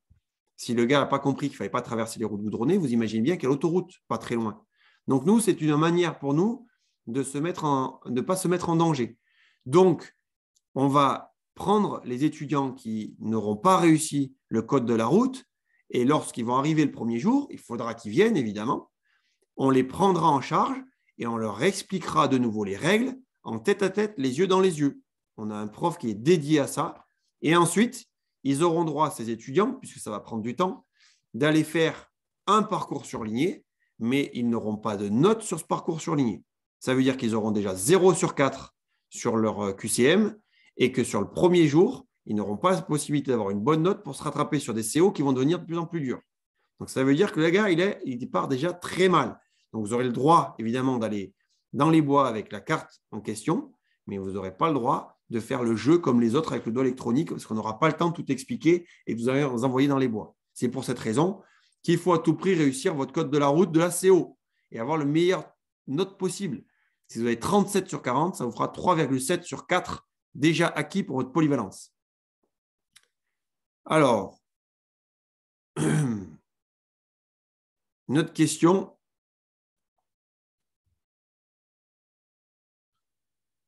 certains me reposent la question sur sur les docs à travailler. Là, il y a un code, et donc on l'a dit tout à l'heure. Je pense que le gars, il n'a pas écouté, donc je le mettrai tout à l'heure en ligne. C'est la même question, donc je ne repasse pas. Oui, c'est normal de passer à 16 heures pour la course d'orientation. Oui, effectivement, on a 500 étudiants, 2 groupes qui passent chaque fois sur 35 minutes d'effort. Si tu fais le calcul, on ne peut pas faire autrement, sachant qu'entre les groupes, comme je vous ai dit, on change les parcours et que donc du coup, on prend une demi-heure de battement pour changer les parcours, changer les cartes et nous récupérer toutes les données de vos doigts électroniques et les mettre dans des fichiers à l'intérieur des ordinateurs qu'on traitera le soir. Donc du coup, ça nécessite un peu de temps et vu le nombre que vous êtes, on ne peut pas faire autrement, sachant qu'à 16 heures, ce n'est pas si mal parce qu'il fait loin d'être nuit. Et au final, vous avez parfois un peu moins de monde sur la route pour rentrer. Mais bon, ça, c'est un critère aussi qu'on a pris en compte. Pour le test de vendredi, est-ce que nous avons plusieurs chances? Oui, je l'ai déjà dit. Vous avez vendredi de 18 à 20 heures, 5 chances pour réaliser des tests qui font 7 minutes. Donc, vous avez 5 chances et ce sera la meilleure des notes qui sera retenue. Si vous faites au 3e essai 35 et que vous dites bah là je suis champion du monde, c'est dommage de se priver des 2 derniers essais et de ne pas essayer d'avoir 37 ou 38 ou peut-être 40. OK, donc on a redonné le login et on enchaîne. OK, donc je continue sur ces activités. Je vais aller assez vite parce que vous les aurez et mais ça sera important que vous les lisiez bien parce que vous allez avoir aussi des questions là-dessus dans le QCM. Le jour 2, on fait un sprint. Le sprint, c'est en fait un parcours qui est relié, alors je vous le montre, c'est un parcours comme on a vu tout à l'heure, où on a des balises qui sont reliées les unes aux autres et qui attaquent par un petit chiffre et qui enchaînent. Donc, soit vous attaquez par 31, 32, 33, 34, 35 ici dans ce cas particulier, soit vous faites dans l'inverse. On vous le dira au départ, toi tu fais 35, 34, 33 dans le sens inverse. L'idée, c'est d'aller le plus vite possible d'un point à un autre et de récupérer les balises. Même chose, sur les cartes rouges, vous aurez les règles du jeu en rouge. Sur les cartes bleues, vous aurez les règles du jeu en bleu. L'idée, c'est que vous alliez rapidement d'un point à un autre, sachant que ces balises, cette fois-ci, sont marquées et qu'elles correspondent à ce que j'ai dit depuis le début. Là, effectivement, on joue avec les ronds et on a maintenant une idée de la carte, puisque vous aurez fait les surlignés. Et donc, vous allez assez facilement trouver les lieux. Comment se passe la règle? Vous devez rentrer à la base au niveau de 35 minutes. Vous devez le faire dans le sens des numéros. Si vous arrivez en chaque minute de retard, vous compte 10 minutes de pénalité. Le but est de prendre les balises dans un ordre ou dans l'autre, soit dans un ordre croissant, soit dans un ordre décroissant, mais vous n'avez pas le droit de revenir sur vos pas. Donc, il faut à tout prix qu'elles soient faites dans l'ordre. Si elles sont dans le désordre, ça vous rajoute 10 minutes de pénalité. Si elle est ratée, c'est pareil. Le classement, c'est la même chose que tout à l'heure. C'est le temps total avec les pénalités de retard ou les pénalités des balises qui ne sont pas prises ou qui sont dans le désordre. Ça, c'est la règle numéro 2 du jour numéro 2. Parcours numéro 3. Parcours numéro 3, c'est la règle du score. Donc, je vous montre la carte. Le score, c'est vous avez plein de balises un peu partout sur le circuit. Et en fait, ces balises, si je prends la numéro 36 et que je la récupère ici, elle vaut 6 points. Si je prends la numéro 31, elle vaut 1 point. Qu'est-ce qui fait le score de ces différentes balises avec des points qui sont plus ou moins difficiles, plus ou moins importants? C'est parce que la balise numéro 40 qui rapporte 10 points est beaucoup plus complexe, difficile, loin, éloigné, compliqué que la numéro 31. Et donc, du coup, c'est à vous à composer votre parcours. Il n'y a pas d'ordre dans les balises. Ce que vous allez faire, c'est en récupérer le plus possible pour en marquer le plus de points. Si vous récupérez que des balises à 1 ou 2 points, ou 3 points, vous allez en récupérer peut-être 4 ou 5 avec peu de points. Vous allez marquer pas beaucoup de points. Si vous en récupérez que 2, mais avec beaucoup de points, vous allez peut-être marquer plus de points que tout le monde. L'idée, c'est de marquer le plus de points en fonction de vos qualités et de l'idée que vous pouvez avoir du placement de ces balises aux différents endroits. C'est vraiment joueur et chacun fait son parcours. Donc, le but, c'est de classer les gens en fonction du plus gros score. Vous avez de nouveau 35 minutes maximum pour faire votre exercice. Et sinon, chaque fois que vous rentrez en retard, chaque fois, on enlèvera 5 points en moins sur votre score par minute de retard entamé. Chaque fois que vous arrivez à 35 minutes et 1 seconde, c'est 5 points en moins. Si vous mettez 36 minutes et 2 secondes, ça fera 10 points en moins. Vous avez vu, 10 points, c'est la plus chère des balises. Les chasubles bleus commencent par le bleu, les chasubles bleus par le rouge. Le but est de prendre les balises, et si vous pouvez toutes les prendre, tant mieux, mais dans l'ordre que vous voulez pour établir le plus gros score sur 55 points. Un classement sera effectué par rapport au score. OK. Enfin, dernier jour, et ça, c'est un peu plus compliqué, vous allez faire un parcours qui est imposé, comme celui du sprint. Donc, en fait, vous allez me dire, mais c'est un sprint. Donc, si je vous montre la carte, je n'en ai pas fait, c'est un sprint, c'est ça. C'est exactement la même chose que ça. Sauf que ça s'appelle des leurres parce qu'en fait, ici, si je prends la numéro 31, ici, là, sur ce parking, il y a 2 ponts. Un premier qui est ici et un deuxième qui est ici, qui traverse la rivière. Je vais mettre une 31 qui sera marquée 31 au centre de ce rond et je vais mettre une 31 qui sera marquée 31 ici, mais qui sera une fausse 31. Le but du jeu, pour vous, c'est lorsque vous allez arriver sur le site de la 31, d'identifier si vous voyez plusieurs 31, et même si vous ne voyez pas, que vous soyez sûr que c'est celle qui est au centre du cercle.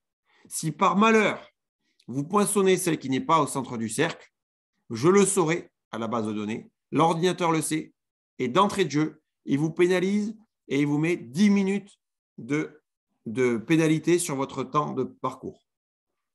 Donc, c'est ce qu'on appelle des balises avec des leurres. Les fausses balises sont disposées proches de celles que vous cherchez. Elles possèdent le même numéro que celles que vous cherchez. Mais par contre, le but du jeu, c'est d'identifier par rapport aux critères de placement celles qui vous correspondent et de celles qui ne vous correspondent pas. Pareil, on fait un temps avec les pénalités de balises fausses et ce temps total vous permet de vous classer et de vous identifier et de vous mettre une note. Comment sont établies les notes sur chacun des jeux? Je vous l'ai expliqué. Les garçons et les filles sont séparés. Chaque barème est noté en fonction de la meilleure note. Alors, ce sont parfois les étudiants d'option montagne qui servent de barème lorsqu'ils sont très forts, mais ce n'est pas toujours le cas. Ils ont eu, eux, la chance d'aller faire des courses d'orientation avec l'option montagne, jamais à Vaugrennier, puisqu'il fallait quand même respecter l'équité. On est allé dans d'autres parcs départementaux. Donc, ils savent un peu comment fonctionnent tous ces appareils et comment on peut lire une carte. Donc, mais ce n'est pas forcément tous les champions du monde. Parfois, ils n'en ont fait que 3 ou 4 avec l'option montagne. Lorsqu'on a vraiment des très forts étudiants en option, ils peuvent servir de référence. Ou sinon, l'année dernière, on a eu des athlètes qui couraient très fort, qui ont compris très vite, qui avaient envie d'avoir une très bonne note parce que ça les intéressait d'avoir une bonne note dans cette poly et qui ont fait les meilleurs scores et qui arrivaient en général à faire chacune des courses d'orientation qu'on leur proposait alors qu'elles étaient prévues en 35 minutes, en moins de 20 minutes. Et ils se tiraient la bourre de groupe en groupe pour savoir qui c'est qui faisait le meilleur temps. Et on a eu une fille qui s'est retrouvée dans le 3e ou 4e meilleur temps général.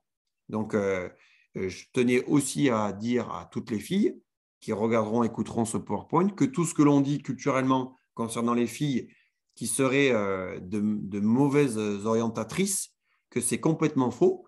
C'est justement que c'est souvent que ces filles-là, elles ont un poids culturel sur leurs épaules, mais que, étant donné qu'il faut à la fois être précis, réfléchir et bien courir, tout le monde a sa chance et tout le monde a sa chance surtout, sachant qu'on a, nous, imaginé cette course d'orientation avec des exercices qui vont être crescendo dans la difficulté. Vous allez commencer par des choses faciles qui vont vous permettre de vous repérer sur la carte et petit à petit, on va rentrer dans le difficile. C'est sûr, celui qui invente et qui arrive à la fin de la polyvalence course d'orientation et qui a que ce jour-là pour le faire parce qu'il a plein d'autres choses à faire, qu'il est salarié, etc., c'est plus compliqué pour lui, comme d'habitude dans chacune des polyvalences. Voilà. Donc ça, c'est important pour vous de comprendre comment ça se passe. J'ai remis une organisation générale pour que vous le compreniez. Comment se passe l'évaluation générale? Vous avez votre test de course d'orientation qui est sur 40. Vous avez à chacun des jours les différents exercices avec les 2 parcours, rouge ou bleu, qui sont notés sur 20. Et à la fin, on fait une moyenne sur 20 qui, en fait, correspond à une note sur 200. OK? C'est un contrôle continu pour cette polyvalence course d'orientation. Et comme tous les cours, nous avons décidé qu'au-delà, nous continuons à faire comme normalement chacun des cours devrait le faire. Nous utilisons la règle que l'on nous demande d'appliquer qui est qu'au-delà de 25% d'absence, quelle que soit la raison, quelle que soit la dispense, quel que soit le motif, pour que ce soit équitable, vous vous retrouvez au-delà de 25% d'absence, automatiquement contrôle terminal en mai sur une seule course d'orientation qui aura lieu à Vaugrenez et vous n'aurez aucune chance de vous rattraper sur le contrôle terminal. Donc, ça veut dire quoi? Ça veut dire que si vous vous blessez pendant la course d'orientation, si vous n'êtes pas là au départ, si vous n'avez pas vu la lumière et qu'il y a certains qui ont oublié, sachant que vous n'allez pas être là le premier jour, vous serez déjà automatiquement balancé sur le contrôle terminal en mai. Voilà, c'est ça que ça veut dire. Et l'idée, c'est que ça soit équitable et que ce n'est pas parce que j'ai mon papa qui est médecin ou qui connaît un kiné qui me fait une dispense que les dispenses vont compter alors que moi, je ne connais personne et que je n'ai pas eu le temps d'aller chez un médecin. Vous avez le droit d'être absent. Au-delà de 2 fois, au-delà d'un jour, vous serez forcément envoyé en contrôle terminal. Donc, nous, ce qu'on veut à tout prix, c'est qu'à partir de ce soir et de tous les autres jours où ce cours va être écouté et entendu, tous les problèmes de gestion soient gérés par une seule personne de façon à ce que ce soit équitable aussi. Qu'il n'y ait pas Perrier qui vous dise un truc, Chapuis qui vous dise un autre truc. Moi, je règle les problèmes de course d'orientation. Claude Chapuis, avec le mail qui apparaît en bas, claude.chapuis@orange.fr, règle tous les problèmes que vous avez en amont de la course d'orientation, statut salarié, haut niveau, blessé, etc., pendant la course d'orientation et à la fin de la course d'orientation. C'est lui qui règle tous les soucis. Quand vous avez une question concernant l'organisation, c'est moi. Quand vous avez un souci concernant le cours et les présences, etc., c'est lui. OK. Donc là, je vais m'atteler à répondre à vos questions concernant ce petit PowerPoint qui est lui aussi à disposition. Ces règles-là qui sont écrites en grand, on les a fait tirer en format A3, A4, non A3, plastifiées, et elles seront au départ de chacun des jeux de chacune des journées.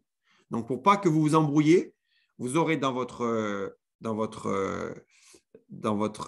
petit couloir qui vous permet d'accéder après être sorti de votre voiture et avoir récupéré votre doigt électronique au niveau de M. Chapuis avec votre chasuble rouge. Une fois que vous serez dans votre couloir en attendant votre départ, on aura placé sur le circuit deux ou trois règles écrites en gros sur lesquelles vous pourrez vous poser des questions, vous pourrez lire, vous rappeler ce qui est demandé pour qu'il n'y ait pas de confusion et que vous ne retrouviez pas à mélanger les différents jeux les uns des autres. Voilà, ça c'est important que vous le sachiez. Cette diapo sera donc affichée sur site. Je réponds aux quelques questions parce qu'elles ont été très pertinentes et moi je trouve ça très intéressant. Donc on y va. Alors, allons-y. Est-ce qu'on passe à la même heure à chaque séance? Oui. Tu as en fait ton tableau de présence qui est dans le cours. Ce tableau de présence, c'est le tableau de présence général. Et effectivement, si vous êtes à 8 heures, vous serez à 8 heures le mardi, le mercredi, le vendredi et le vendredi 22 avril. Vous serez là toujours à la même heure et vous repartirez globalement à la même heure, sachant que derrière, ces groupes de TD, parfois, on court et que donc, du coup, il ne faudra pas traîner parfois et qu'il faudra essayer d'être efficace dans vos rotations et dans vos chargements des voitures et dans votre covoiturage. Alors, chaque fois qu'on joue avec cette course d'orientation, effectivement, chaque fois que vous ratez une balise, mais c'est le jeu, c'est comme si vous ratiez l'identification sur la carte d'un lieu particulier que vous trouvez sur le terrain. Donc, effectivement, c'est ça qui fait l'efficacité de la course d'orientation. À la fois, il faut courir et à la fois, il faut s'orienter. Et cette orientation passe par la découverte de ces différents points qui sont des points notés, qui sont des points indiqués sur la carte. Donc, oui, ces balises sont à l'origine du jeu et effectivement pénalisent les gens. Et ce sont les pénalités qui sont chaque fois placées sur votre temps de référence. Si on est absent à une CO, est-ce qu'on prend 0 sur la CO ou est-ce qu'on est juste absent? Bonne question. Vous avez droit, comme dans toutes les polyvalences, parce qu'en fait, nous, on est très conscient avec M. Chapuis qu'on est des humains et qu'on a des droits et des devoirs. Donc, on est assez rigoureux dans notre organisation pour essayer de faire comprendre que on ne fait pas n'importe quoi et que nous, on essaie d'être le plus équitable possible. On n'est pas là du tout pour taper sur les étudiants, bien au contraire. Si vous apprenez à nous connaître, vous verrez qu'on est là souvent pour vous défendre et vous aider dans vos études, vous accompagner dans la création de compétences. Donc moi, je ne conçois pas mon métier comme quelque chose qui doit être punitif, pas du tout. Par contre, il faut que les règles soient précises pour tout le monde, pour que ce soit équitable pour tout le monde, pour ceux qui s'investissent comme pour ceux qui ont décidé de moins s'investir dans la polyvalence cours d'orientation parce que c'est la fin de l'année, parce qu'ils préfèrent avoir une meilleure note sur l'autre polyvalence dans l'année, parce que leur objectif, c'est d'avoir leur année et que là, ils l'ont pratiquement, etc. Donc moi, je respecte tous les choix, mais tout ne se vaut pas au niveau de la polyvalence. Tout le monde n'aura pas la même note. Donc, oui, si vous êtes absent une journée, vous n'aurez pas 0, ce n'est pas possible, ce n'est pas imaginable. Par contre, c'est ce que je vous dis, au-delà de ces 2 absences, ça sera un 0 total et la session 2 en direct avec beaucoup moins de chances de réussir. Voilà. Donc ça, c'est important que vous le compreniez. OK. Donc, est-ce que vous avez droit à une absence? Je viens de vous dire que oui, comme votre régime d'études vous le permet. Alors, une des questions qui est assez intéressante, c'est oui, combien de distance séparent parfois les balises lorsqu'on va être sur les leurres? Alors, parfois, ce sont des balises que vous ne croiserez même pas, suivant votre angle d'attaque. Si vous arrivez par le chemin du haut et que le leurre est sur le chemin du bas, il est possible que vous ne croisiez même pas une fausse balise. Il est possible que certaines balises n'aient pas de fausses balises. C'est-à-dire que toutes n'ont pas 2 balises, une vraie et une fausse. Il est possible qu'une balise possède 2 balises fausses. Tout est possible et elles ne sont pas forcément suffisamment proches l'une de l'autre pour qu'elles puissent être visibles l'une par rapport à l'autre. Parfois, elles sont suffisamment séparées, elles sont très éloignées, mais par contre, elles peuvent être ressemblantes. C'est l'histoire du pont que je vous ai dit tout à l'heure. Il y a un pont qui traverse une rivière, c'est bon, j'y suis.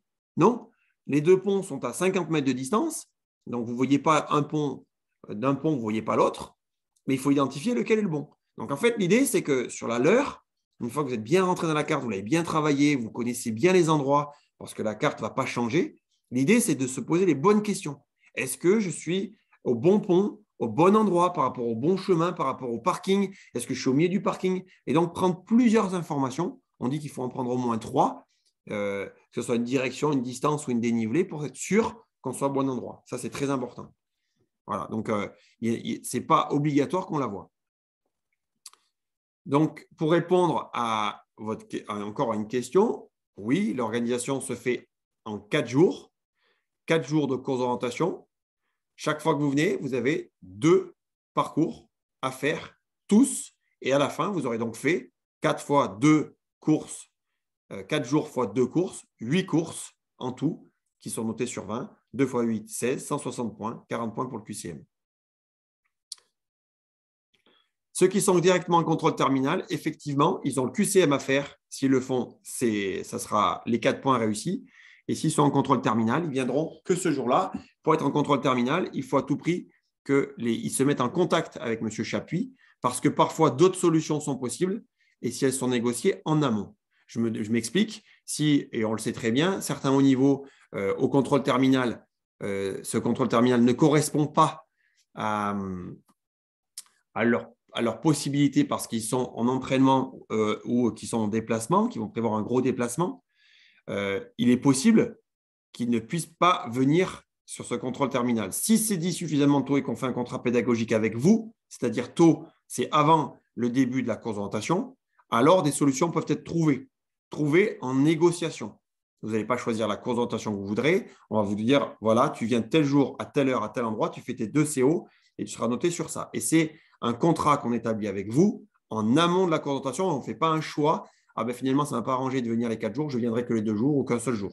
Ça peut se faire et c'est pour ça que je vous demande, tous ceux qui ont des statuts particuliers ou qui ont des questions à poser concernant des organisations précises, de poser vos questions à M. Chapuis dès ce soir. Donc, j'ai répondu à la question. Pour ce qui concerne la pluie et la météo, nous, on n'est pas en sucre. Ça nous est déjà arrivé de finir tous sous la pluie. Quand vous y êtes, on y est aussi. Parce qu'il y a là, dans ce cas particulier, nos 2 bras, nos 2 jambes et notre tête se retrouvent eux aussi sous la pluie. On pratique La course d'orientation fait partie des activités de plein air. S'il fait beau, c'est bien. S'il fait froid, tant pis. S'il pleut, on n'est pas en sucre. Pour les pénalités, je ne réponds pas à certaines questions parce que oui, effectivement, quand il y a 4 balises perdues, ça fait 40 minutes en plus, vous avez bien compris. Tu peux prendre effectivement ta boussole si tu en as une. Et si tu es à l'aise avec, ça peut être une aide. Pourquoi pas? On n'a pas interdit la boussole, on a interdit les téléphones portables dans les bois. Donc, là, on n'a pas stipulé que la boussole était interdite, donc tout ce qui n'est pas interdit est possible. Alors, je réponds aux questions des uns et des autres qui se posent des questions sur les balises manquantes ou les balises fausses. Évidemment que plein d'étudiants vont avoir des balises manquantes. Évidemment que le vin n'est pas 35 minutes, 10 balises récupérées. Ce n'est pas ça le vin, je vous ai bien expliqué. Hein. Le vin, ça peut très bien être un jour sur une CO difficile. Le gars, il a mis 34 minutes et il revient avec 5 balises. C'est possible que ça soit le vin. Pourquoi? Parce que simplement, c'est lui qui n'a pas dépassé, qui n'a pas pris de pénalité sur le temps. Donc, il n'a pas fait l'imbécile de rentrer en retard. Et en rentrant, en étant très fort et en courant très fort, la concentration est très, très dure. Il a trouvé que 4 balises. Et ces 4 balises lui rapportent, vont faire qu'il va avoir 60 minutes de pénalité. Mais peut-être que les autres, ça sera bien pire. Donc, le classement fait que parfois, on a des surprises et qu'il ne faut pas hésiter à faire sa course d'orientation sans idée préconçue sur la note. Et ce n'est pas dit qu'avec 4 balises manquantes, vous soyez dans les derniers. Pas du tout. Ce n'est pas parce qu'on prend 40 minutes de pénalité qu'on est dans les derniers. Sachant qu'on fait un classement entre les tout derniers, qui ont vraiment tout raté, et les meilleurs. On fait une incrémentation de 17, 18 ou 16 jusqu'à 4 points sur 20. Donc, en fait, dans cette incrémentation, il peut très bien y avoir des surprises sur des CO très durs que vous n'avez pas réussi à faire. Alors, je réponds à une dernière question. Vous êtes blessé et vous devez aller en contrôle terminal. Comme n'importe quelle polyvalence, je suis désolé pour vous, mais du coup, on est en STAPS. Et en STAPS, il n'est pas possible de passer dans l'année supérieure si vous ne réalisez pas les polyvalences et si vous n'avez pas de note en option et pas de note en polyvalence. Oui, vous aurez 0. On ne peut pas faire autrement. Effectivement, il faut être présent et garder son intégrité. C'est pour cette raison, et donc je finirai là-dessus sur cette diapo, que je vous alerte sur le fait de se dire que quand vous êtes sur la première CO, le but du jeu, c'est de ne pas se blesser, parce que seuls les meilleurs finiront et auront une note. C'est la première chose. On va vous le répéter, on vous le redira. Ce n'est pas les Jeux Olympiques. C'est une moyenne. Donc, dans une moyenne, c'est toujours plus facile de s'y retrouver.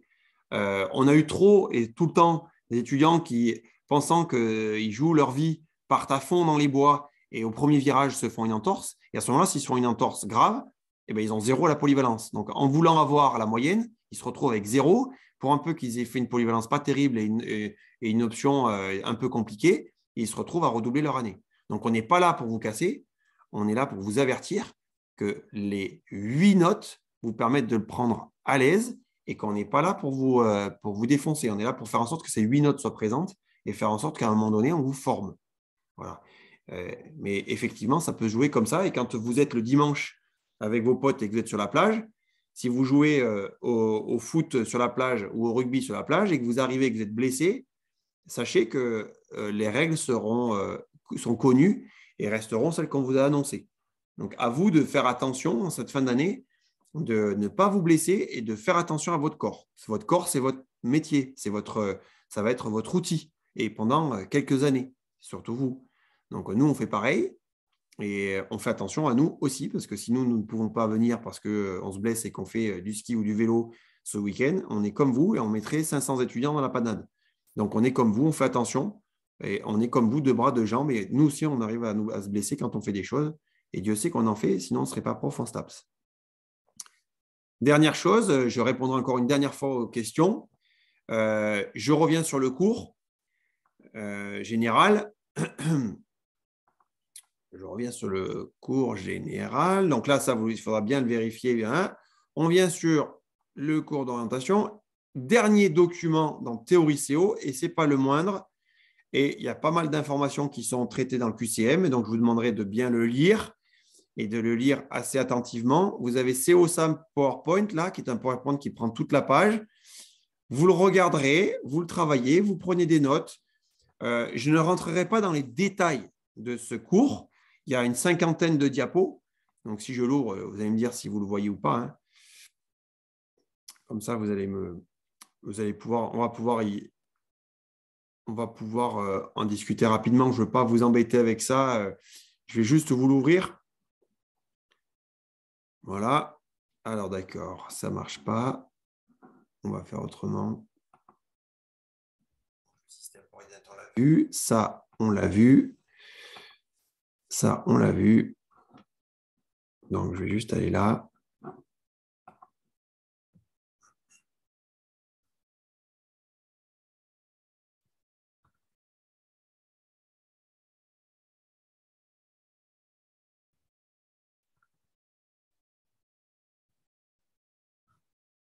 Ça va s'ouvrir, c'est excellent. Donc, juste ce document qui s'appelle donc COSAM, c'est un document qui est un peu lourd, un document qui s'ouvre sur l'intégralité de votre page et sur lequel il y a quelques éléments qui vous permettent d'orienter votre carte, de comprendre encore une fois la légende d'une carte, qui vous dit, ça c'est important et après je vous laisserai le regarder, qui vous dit qu'effectivement, quand on va vous donner la carte sur site, il ne faut pas imaginer que cette carte, elle est complètement juste. Ça, c'est très important parce que l'année dernière, on a eu quelques réflexions, mais qui étaient très intéressantes et qui nous permettaient effectivement de dire aux étudiants que oui, ils avaient raison, qu'effectivement, chaque fois qu'on leur demandait d'aller sur le parcours et d'être très précis, on nous disait, oui, mais vous nous dites à la fois d'être très précis, mais en fait, on s'est rendu compte qu'on n'arrivait pas à être précis parce que la carte est fausse. Et ils avaient raison. C'est-à-dire qu'une carte qui est faite aujourd'hui, elle sera fausse demain. Donc, ce qu'il faut imaginer, c'est que chaque fois que vous allez sur un spot et qu'un banc a été cassé, qu'une rivière a été déplacée, que forcément, vous avez des choses qui ont été complètement changées. Donc, le but du jeu pour vous, c'est d'imaginer que vous n'allez pas aller au petit bonheur la chance, mais vous allez essayer de faire en sorte que, effectivement, vous essayez de concorder plusieurs éléments pour faire en sorte que ça fonctionne. Donc, en fait, ces diapos, elles sont là. Elles sont parfois assez complexes, mais juste, je vous les passe rapidement pour ne pas vous embêter et que vous ayez le temps de les regarder chez vous. Bien s'orienter, c'est prendre la bonne direction et parcourir la bonne distance. C'est hyper important de comprendre que dans une carte, beaucoup de choses sont fausses, sauf la direction, la dénivelée et la distance. Les 3D, direction, dénivelé, distance. Donc ça, c'est très important. Vous allez comprendre aussi que le nord géographique et le nord cartographique ne sont pas les mêmes parce que simplement, au fond de la Terre, il y a une boule de feu pleine d'aluminium qui bout de manière perpétuelle et qui crée des courants magnétiques à la surface de la Terre qui évoluent, qui bougent et qui parfois sont complètement inversés. Vous allez comprendre aussi qu'à partir d'une photo satellite, on peut créer plusieurs types de cartes. Et aujourd'hui, on a des cartes qui sont assez différentes les unes des autres.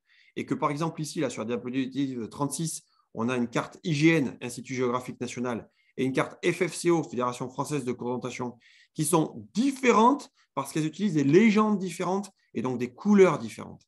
Intéressant de se rendre compte que suivant ce que l'on fait, on n'aura pas les mêmes besoins, avec les mêmes échelles. Intéressant de lire aussi ces deux diapos, la 41 et la 42, concernant la légende d'une course d'orientation. La légende des cartes de course d'orientation sont très intéressantes. Les dénivelés, les courbes de niveau sont expliquées pour ceux qui n'ont pas bien compris tout à l'heure ce que j'ai voulu dire. Pareil pour les couleurs de la carte de FFCO. Et enfin, il y a 2-3 photos qui permettent de faire correspondre des éléments sur les cartes pour vous expliquer ce que l'on peut trouver. Vous avez ici une diapositive, la 2, 3, 7, 4, 7, 5, 7, 6, 7, 7, 7, qui vous montre que, vous regarderez en les faisant passer les unes après les autres, que d'une carte qui a été réalisée par l'homme à la photo réalisée par le satellite au temps T, eh ben, entre le moment où la carte a été faite et le moment où l'homme a pris possession d'une maison et à transformer le chemin, et bien en fait, les éléments qui sont sur la carte sont complètement erronés, faux, parce que simplement, dès que vous déplacez quelque chose dans l'environnement, ça peut changer la carte. Pour ceux qui voudront prendre des boussoles, il y a quelques éléments qui vous indiquent comment est-ce qu'on utilise une boussole. Quelques éléments qui vous permettent d'orienter votre carte et de comprendre comment on oriente sa carte. Et enfin, à la fin, je vous ai mis quelques exemples de diapos, quelques exemples de cartes que l'on a réalisées, entre autres, par exemple, la carte de Fréjus, qui est une carte qu'un étudiant a réalisée et qui a permis à cet étudiant de vendre sa candidature à un poste de responsabilité à la mairie de Fréjus pour faire en sorte que, par exemple, les écoles primaires de la ville de Fréjus puissent venir dans le centre-ville, se déplacer et faire des sortes de chasse au trésor. Vous allez avoir différents types de courses d'orientation comme nous, on va en faire. On aurait pu la faire en étoile, on aurait pu la faire en forme de parcours. Nous, on va faire un surligné, un sprint, un leurre et un score. Mais on en a plein d'autres de jeux. Et vous allez voir que, par exemple, dans certaines écoles primaires, ils ont mis en place des courses d'orientation qui sont très intéressantes à base de je pose, tu vas chercher, tu découvres des indices et tu vas les récupérer. Voilà. Donc, sur ce diapo en amphi, je vous conseille d'aller le voir parce qu'il y a quelques informations qui se retrouveront dans le QCM et je veux que vous réussissiez tous. Je finis par quelques questions.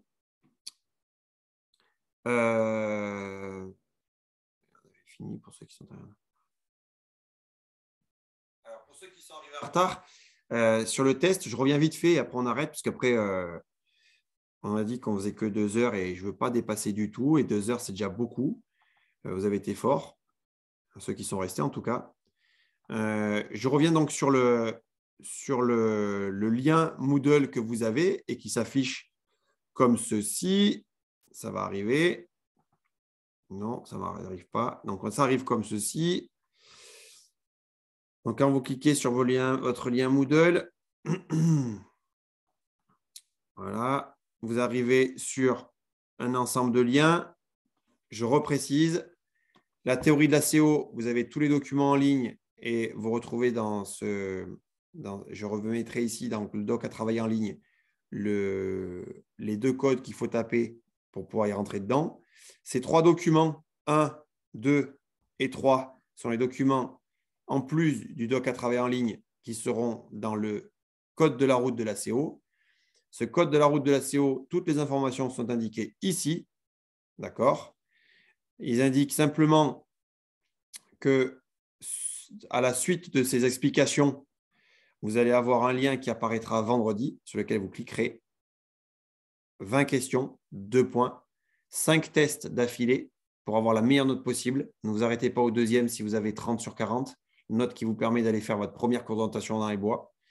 Mais essayez d'avoir la meilleure note puisque cette note sera convertie et sera une note sur 4 points qui correspondra à 4 points sur 20 de votre polyvalence.